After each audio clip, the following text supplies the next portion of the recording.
దేవుని యొక్క పరిశుద్ధ నామమునకు మహిమ కలుగును గాక. సహోదరులారా, ఈ సమయమందు దేవుడు మనతో మాట్లాడుతున్నటువంటి ఒక మంచి వాగ్దానాన్ని మీకు జ్ఞాపకం చేయాలని ఆశపడుతూ ఉన్నాను. యెషయా గ్రంథం 60వ అధ్యాయము 1వ వచనంలో ఒక మాట రాయబడింది. నీకు వెలుగు వచ్చినది, లెమ్ము, తేజరిల్లుము, యెహోవా మహిమ నీ మీద ఉదయించెను. అవును, ఎందరైతే ఈ దినము, ఈ క్షణము, ఇప్పుడు ప్రస్తుతము మీ పరిస్థితులను బట్టి కృంగిపోతూ ఉన్నారో, వేదన పడుతూ ఉన్నారో, ఇక ఈ పరిస్థితుల్లో నుండి మేము లేవలేము అని వేదన పడుతూ ఉన్నారు. దేవుడు అటువంటి వారందరితో కూడా ఒక మంచి వాగ్దానాన్ని ఆయన చేస్తూ ఉన్నారు. లెమ్ము, తేజరిల్లుము అని ఆయన యొక్క వాగ్దానము చేత ఈ దినము ఆయన మనలను ధైర్యపరుస్తూ ఉన్నారు. అవును, నీవు పడిపోయిన స్థితిలో ఉన్నప్పుడు ఏ మనుషులు నిన్ను లే అని చెప్పినా లేచేటువంటి పరిస్థితులు మనకి ఉండకపోవచ్చు. ఎందుకంటే ఏ మనుషులు మన పరిస్థితులను మార్చలేరు. ఎవరు అలా చెప్పినా మనకు ధైర్యము, బలము కలగదు. కానీ కేవలము దేవుని వలన మాత్రమే మనకు ధైర్యం కలుగుతుంది.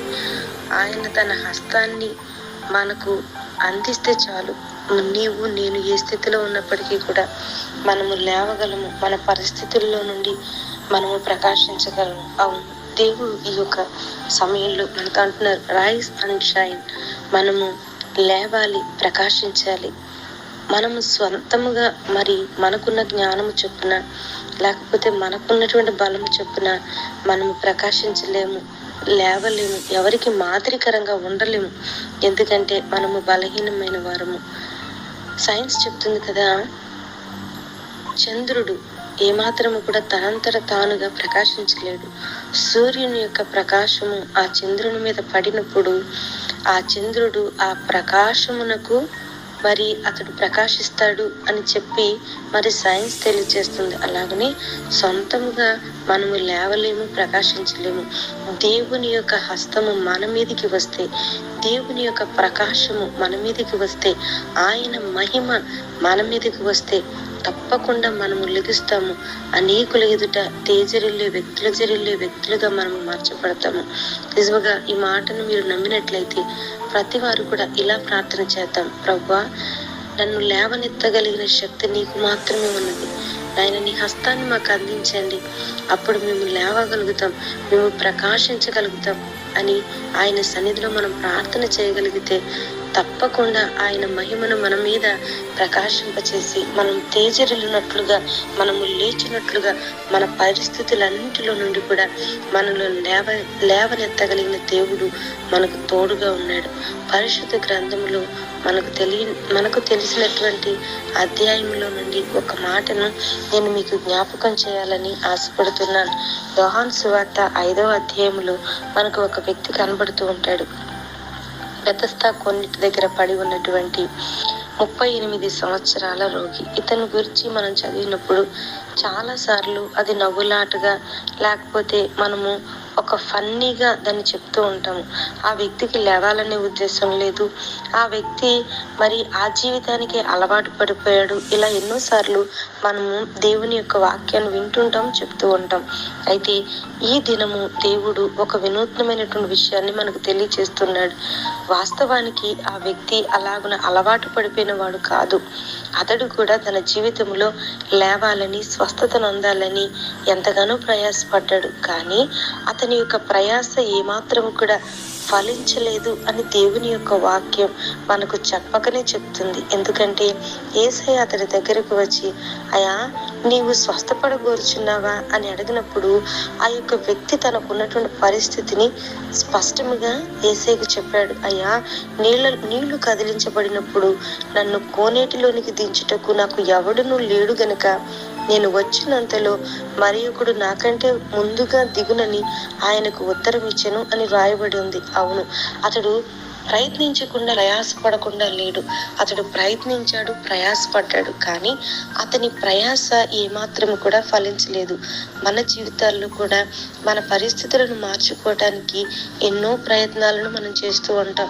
మనం ప్రయత్నం చేయకుండా ఊరుకోలేదు, మనం చేస్తూనే ఉన్నాం. మనకున్నటువంటి బలహీనతలను తగ్గించుకోవడానికి ఎన్నో హాస్పిటల్స్కి మనం తిరిగే ఉంటాం, ఎన్నో ప్రాంతాలకు ప్రయాసపడి ఉన్నాం. అలాగనే అంత మాత్రమే కాదు, కానీ నా సహోదరులారా, ఆర్థిక పరముగా లేవనెత్తబడటానికి ఎన్నో ప్రయత్నాలు మనం చేసే ఉంటాం. కానీ వాటి వేటిలో కూడా మనకి ప్రయోజనం అనేది కలగలేదు. దేనిలో కూడా మనకు ప్రతిఫలం అనేది రాలేదు.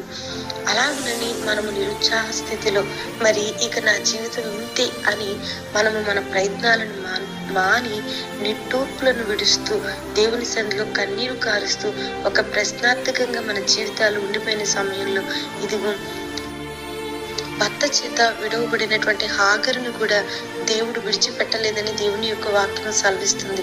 అవును, అందరూ విడిచిపెట్టి ఒంటరి జీవితాన్ని జీవిస్తున్నటువంటి హాగరును కూడా దేవుడు విడిచిపెట్టలేదు. ఆమెను కూడా జ్ఞాపకం చేసుకున్నాడు. ఈ దినము ప్రభు నిన్ను నన్ను కూడా జ్ఞాపకం చేసుకుంటున్నాడు. ఆయన ఎవరిని మర్చిపోయే దేవుడు కాదు. ఒకరిని ఒకలాగా మరొకరిని మరొకలాగా ప్రేమించడానికి ఆయన మానవుడి వంటి వాడు కాదు. ఆయన సర్వసృష్టికర్త అయిన దేవుడు. ఆయన నిన్ను నన్ను అందరినీ ఒకే రీతిగా ప్రేమిస్తున్నటువంటి దేవుడు.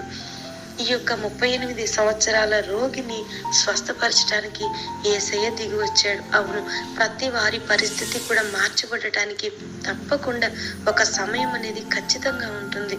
ఆ విషయంలో మనము కృంగిపోవాల్సిన అవసరం లేదు. నీకంటూ ఒక మంచి సమయం ఉంది.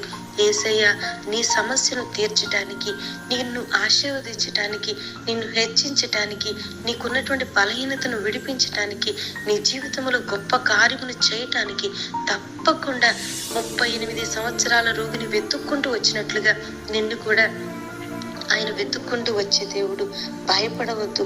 ఆయన ఆ వ్యక్తి దగ్గరకు వచ్చి ఆయన అంటున్నాడు కదా, నీవు లేచి నీ పరుపెత్తుకుని నడుమని వానితో చెప్పగా వెంటనే వాడు స్వస్థత నొంది తన పరుపెత్తుకుని నడిచెను అని రాయబడి ఉంది. ఆయన మనలను లేవనెత్తేటువంటి దేవుడు. లెమ్ము, తేజరిల్లుము అని చెప్పిన దేవుడు నిన్ను లేవనెత్తకుండా విడిచిపెడతాడా? తప్పకుండా ఆయన నిన్ను లేవనెత్తే దేవుడు. కృంగిపోవద్దు, భయపడవద్దు. హెస్కేలు గ్రంథం 37వ అధ్యాయం 1వ వచనంలో రాయబడినట్లుగా హెస్కేలును దేవుడు ఎండిన ఎముకల లోయలోనికి తీసుకొని వెళ్ళాడు. ఎండిన ఎముకలు అనగా ఇక ఏమీ కూడా లేనటువంటి పరిస్థితి. నీ జీవితము కూడా, నీ కుటుంబ జీవితం, నీ వ్యక్తిగత జీవితం కూడా ఎండిన స్థితిలో ఉందా? అయితే దైవజనుని ఆ ఎండిన ఎముకల మధ్యలోనికి తీసుకుని వెళ్ళి ప్రవచించినట్లుగా చేసినటువంటి దేవుడు ప్రవచిస్తూ ఉండగా గడగడమను వణుకుచు ఇదిగో ఆ యొక్క ఎముకలన్నీ కూడా మహాసైన్యమే నిలిచినట్లుగా నీ జీవితంలో కూడా ఇదిగో దేవుని దాసులు పలుకుతున్నటువంటి ఈ శుభవచనము ద్వారా నీ యొక్క ఎండిన ఎముకల వంటి నీ యొక్క సమస్యలను, నీ కుటుంబాన్ని ప్రభు మహాసైన్యముగా, లెక్కించలేనంత గొప్ప సైన్యముగా ఆయన చేయబోతున్నాడు. నమ్ముతున్నారా? నమ్మినట్లయితే ప్రతి వారు కూడా ఇలాగను ప్రార్థన చేయండి. ప్రభువా, లేవటానికి నేను సిద్ధంగా ఉన్నాను, ప్రకాశించడానికి నేను సిద్ధంగా ఉన్నాను. నాకు శక్తిని, బలమును మీరు అనుగ్రహించండి. నీ యొక్క మహిమను నా మీద, నా కుటుంబం మీద ప్రకాశింప చేయండి ప్రభు అని చెప్పి నీవు విశ్వాసముతో ప్రార్థన చేయగలిగినట్లయితే ఈ దినమే, ఈ క్షణమే యేసయ్య మనందరి పట్ల గొప్ప కార్యాన్ని చేయబోతున్నాడు. నీవు విశ్వసించిన ప్రకారము దేవుడు నీ జీవితంలో కార్యాన్ని జరిగిస్తున్నాడు. అట్టి విశ్వాసాన్ని కలిగి మనమందరము కూడా దేవునిలో శక్తివంతముగా ముందుకు సాగుదాం. అట్టి కృప దేవుడు మనకు అనుగ్రహించును గాక. ఆమేన్.